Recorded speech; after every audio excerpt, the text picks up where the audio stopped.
Mr. Kurer. Great to have you on the programme. And so, as you describe in your piece, there seem to be two very distinct strategies for the Eurozone to essentially return to economic health. You've got your US-style monetary easing versus your German way of austerity. I'm just wondering, does the sort of austerity that we've seen across Europe threaten to choke off growth? Good morning, Maryam. I think the link is relatively bad, so it's difficult to understand you. But on the growth, I reckon it will be very difficult to bring back growth into the European area on a short term, because the European or the Eurozone is not the same thing as, let's say, the US or the UK, where you can make a mix of policy which fosters deleveraging and growth at the same time. It's a very complicated framework, and because the framework is complicated, the policies will be complicated, and the only option which the Europeans at this point in time have is to resort to austerity, and austerity obviously is not very good for growth. How much stability did the last Euro summit meeting bring to the region and the single currency? I would think on a scale between 1 and 3 it is 2.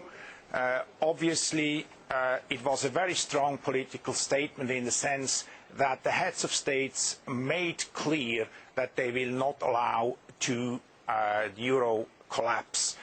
But on the other hand, they did little to increase immediate confidence of the markets, to bring back liquidity at large scale into the markets, and to bring back an immediate growth prospect. So I think it's middle of the road. It is not a complete disappointment, but it's not a big breakthrough either. Of course, we've got Euro area finance ministers meeting to sort of finalise the details of the IMF's 200 billion euro beef up, which was actually one of the positive bright spots, you might say, to emerge from that meeting. How confident are you that they will come to an agreement on this? Yeah, they certainly will sooner or later come on an agreement on this, but on the scale of all problems, this obviously is a small-scale solution. What really would be needed in the ideal world on a green lawn, so to say, would be Eurobonds or a substitute which can bring large-scale liquidity and confidence into the markets. And this is a substitute method to enlarge the ESM, to accelerate the ESM. The EMS, and to support the IMF. So it sounds like you're saying, Mr. Kurer, the results of that summit were somewhat mixed, continuing uncertain outlook going forward. Where does this leave investors? What is the best way to manage a company in a low-growth environment where both governments and companies may struggle to refinance through the markets? Yeah, the outcome for me is that it is now quite clear that the complete collapse of the euro is an unlikely event. On the other hand, an immediate breakthrough is also an unlikely event. So that leaves us with modelling through. I called it an institutionalized modelling through. In the better scenario, in the worst scenario, there will be a partial disintegration of the euro, which means secession of some countries. All in all, this means that the most likely scenario going forward is low growth, if not deflation. And in such a scenario, the best thing for a company is to strive for cash production, to keep investors happy with high returns, high yields. And everything should be focused on this.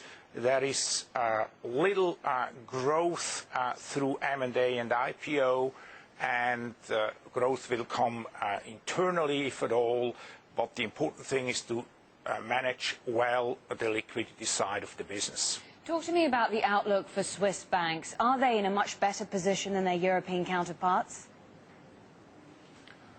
I would think so. Many people think so. There are a number of reasons for this. First of all, the Swiss banks have relatively high capital ratio, at least if you consider it under the Basel III regime.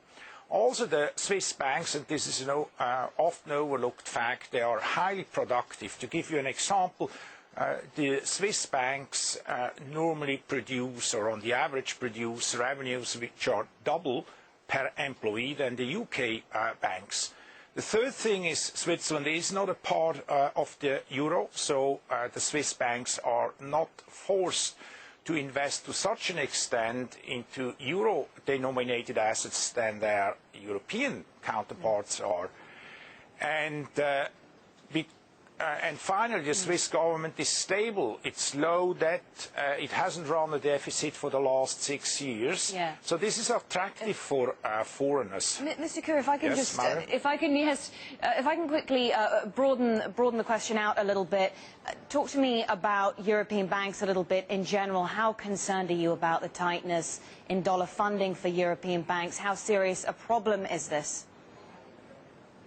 Yeah, obviously, everybody is highly concerned. In case the euro would collapse, it is quite certain that we will see a large-scale bank run, and we will see the collapse of a lot of banks. That's one of the many reasons why this currency must not be allowed to collapse.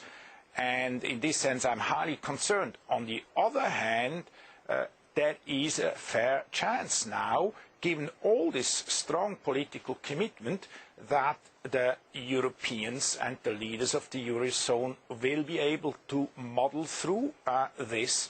And if then the ECB is able to provide liquidity to the market to shore up the banks, then we might get through. It is not very thrilling expectation, but I think it is a modelling through expectation.